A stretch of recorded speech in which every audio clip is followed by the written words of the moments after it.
আচ্ছা আমার বাড়ির লোক চৌরাস্তা এখন টাকা পয়সা হারাই আসছি আর কি। এখন বাড়ির যেমন লাগে না এই কাজ আছে তো ওই লেগে আসছিলাম মানে 50 টাকা দিলে ভালোই তো খবরে দিয়ে হলে দিতাম মানে অনেক জনে জিজ্ঞাসি হ্যাঁ মানে 20-30 টাকাও নাই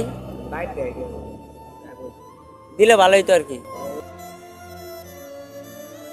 মানে আমার বাড়ির লোক চৌরাস্তা বুঝছেন এখন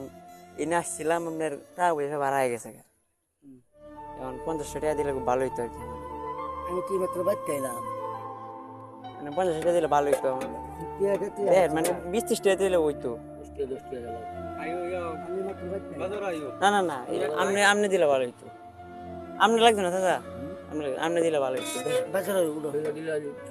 বাজারও না এনে দিলে ভালো হইতো আর কি আপনি বাড়ানি মানে আমি যাইতাম আর কি উঠো তুমি না না দিলে ভালো হইতো আর কি টাকা। উঠো বাজারে যাই বাজার না এনে দিলে ভালো হইতো আমার কাছে নাই তুমি মাছ তো লয়ে দিও আপনি- এই মাত্র তুমি বাচ্চা পারিলাম